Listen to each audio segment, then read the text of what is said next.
لكن اليوم التغييرات مختلفة. أيضا أيوب الكعبي يتواجد في خط المقدمة، مهاجم أولمبياكوس ودائما نجم ريال مدريد. إبراهيم دياز حاضرا في الجهة اليمنى. الياس بن صغير في الطرف الأيسر، لاعب باير ليفركوزن، واحد من أصغر اللاعبين في أرضية الميدان. وهذه تمريرة تصل في محاولة جديدة لمصلحة منتخب المغرب، تأتي للبحث عن هدف مبكر. تمريرة لكن دفاعات النيجر تتدخل في هذه اللقطة. الرابع في الطريق بين أولمبياد، بين كأس عالم للأندية، بين مونديال، وهذه كرة عرضية تلعب والأول خطيرة يا أكرد، خطيرة يا أكرد. كان التاريخ أمامك يا نايف، كان التاريخ أمامك يا لاعب مرسيليا. نايف أكرد كان أمامها التاريخ للتسجيل في المباراة الافتتاحية. تسويق على مستوى الأداء، لكن هذه الآن كرة ثابتة عرضية مقوسة للداخل، رأسية خطيرة، جول. لكن تسلل من أول محاولة، وصلوا إلى شباك ياسيبونو، لكن الراية كانت حاضرة، الراية حاضرة. شوف الإعادة، شوف العرضية، شوف الرأسية، والتسلل كان سليما على عمر ساكو مدافع النيجر اللي كان في حالة هجومية. أعادها إلى الياس مقوسة للداخل، رأسية تحضر عند أيوب الكعبي إلى دياز إلى أشرف، لقطة عن طريق الطرف الأيمن إلى أشرف. الخطأ بذكاء كبير وبطاقة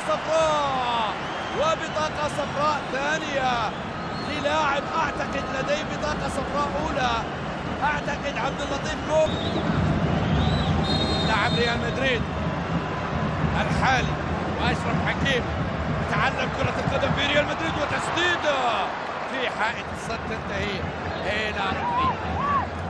أشرف حكيم رابع العالم، المنتخب المغربي المصنف الثاني عشر على مستوى العالم، الكثير والكثير. وهذه عرضية،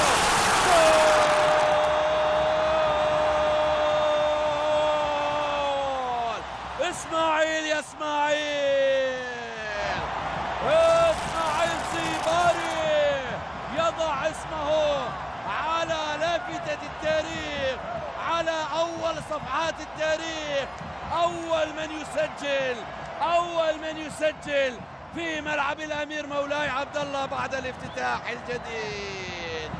التاريخ سيذكر الخامس من هذا الشهر، الخامس من سبتمبر 2025. إسماعيل سجل الأول في هذا الملعب لأسود الأطلس. شوف الجملة، شوف اللمسات، شوف التمريرة. عيني على الأولاد، عيني على الأولاد. شوف يوسف، شوف بل عمري حطها بالدقة يا عيني. إلى إسماعيل صيباري ليزور مرمى النيجر للمرة الثانية كما فعل في المباراة الماضية في بداية موسم. لذلك دكة البدلاء سيكون لها دور كبير. وهذه عرضية تلعب، الله، مزيان بالزاف، مزيان يا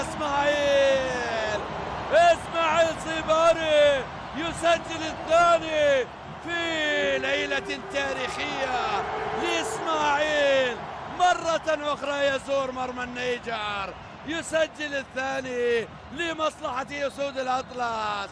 سعادة كبيرة في المدرجات، وانتصار رائع، وهدفين ولا أجمل لأسود الأطلس في شوط أول لم يقدموا فيه العرض الخيالي، لكن الأهداف كانت حاضرة.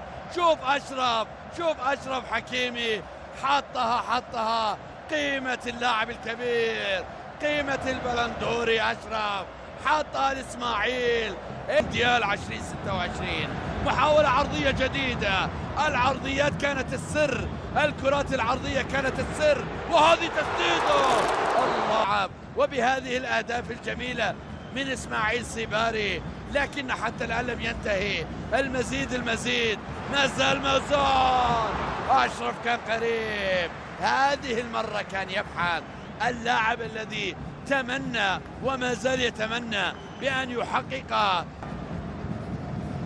وصلت عن طريق سفيان، تمريرة في العمق، استلام، تحضير، تسديدة، الثالث قريب، الثالث قريب، في كرة تصل عن طريق دياز، تحضير في آخر لحظة، آخر لحظة كان الهدف قريب.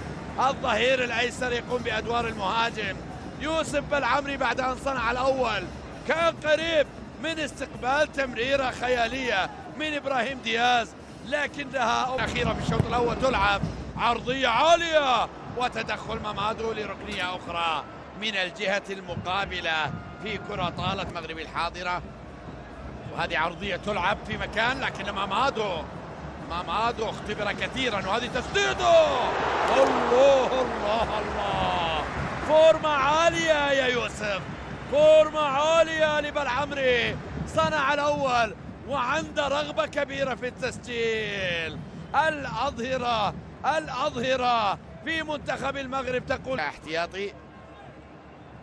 وهذه محاولة الآن تقعد قبل أن تصل عند إيدي بايور بالرقم 10 مع في تشكيلة منتخب النيجر اللي يقودها يوسف عمارو قائد منتخب النيجر الموجودة، نخبة الأفضل على مستوى العالم بكل تأكيد في القارة الأفريقية. سيكون الضغط كبير على اللاعبين، لكن هذه محاولة جول. أيوب يا أيوب بعد طول انتظار وبعد صبر طويل، أيوب الكعبي يسجل. أيوب لم يستسلم، لم يظهر في الشوط الأول بالشكل المطلوب، لكن مع بداية الشوط الثاني يسجل بدون مشاكل.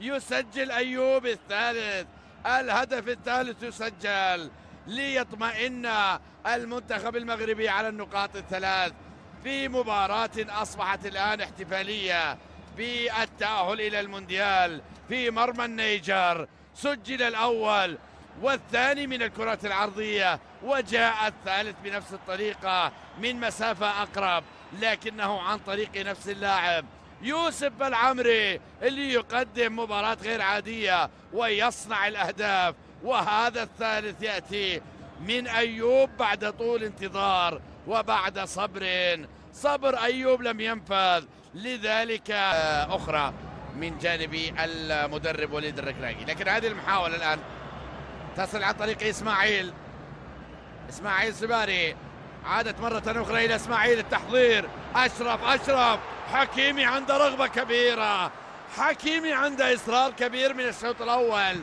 بأن يسجل، يضع توقيعه البلندوري في شباك أيوب الكعبي، استلام، تصل عند إسماعيل، انطلاقة إلى إلياس وحارس المرمى مفيدة للشوط الثاني.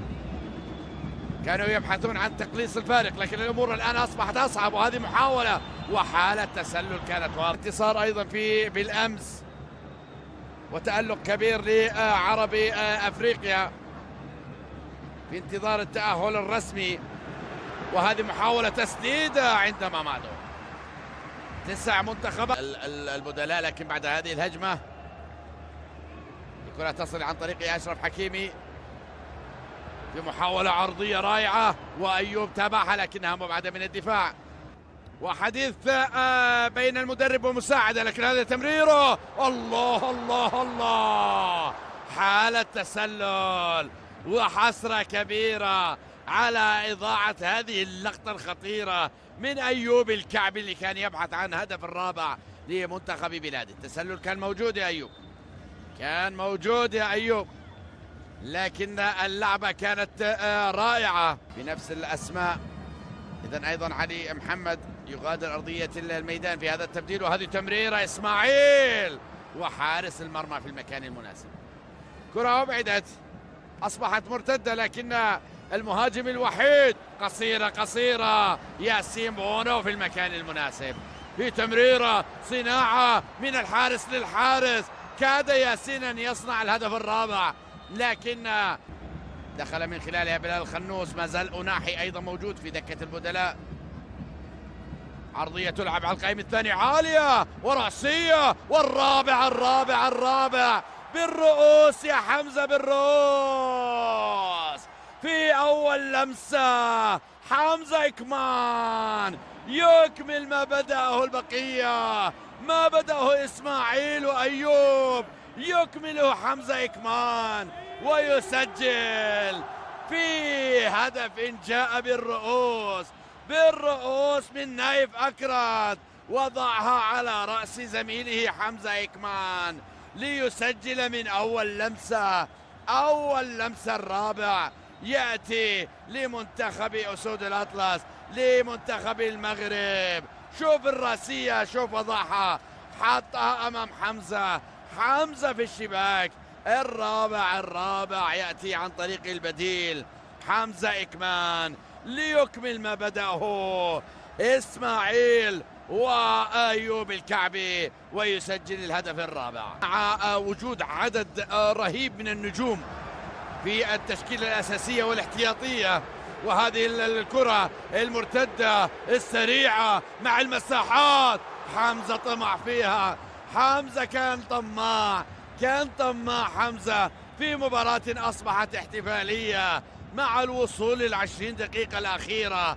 4 أهداف مقابل لا شيء تضع المنتخب المغربي في المونديال. الصباري يقدم لمحة غير عادية، لمحة برازيلية، وهذه محاولة في كرة تعود إلى أشرف، عرضية رأسية، الخامس لكن التسلل يمنع الخامس من بلال خنوس اللي سبق وأنزار مرمى النيجر في المباراة الماضية وسجل هدف نوعا ما. لتعود مرة أخرى في وسط الميدان، فرصة لمصلحة النيجر، تمريرة في مكان ممتاز، استلام، تسديدة، وياسين بدون مشاكل راسة على مستوى العالم. كرة ترسل في الطرف الأيسر في مكان ممتاز عند إسماعيل، يتفرغ الآن للصناعة بعد أن سجل الهدف الأول والثاني. وتبديلات قادمة، من يغادر؟ عز الدين وناحي سيدخل. التي بدأت في مونديال دييغو أرماندو مارادونا في 86، وهذه محاولة أن تصل عندما انتهت المباراة بنتيجة 2-1. لكن هذه العرضية تلعب في مكان ممتاز، فرصة أوناحي، لكن كرواني، وهذه عز الدين أوناحي وتسديدة، لكن حارس المرمى مامادو تانغا. لكن هذه الكرة بعد ذلك تبعد، تعود مقطوعة في مكان، فرصة الخامس، تسديدة، أوناحي، جول!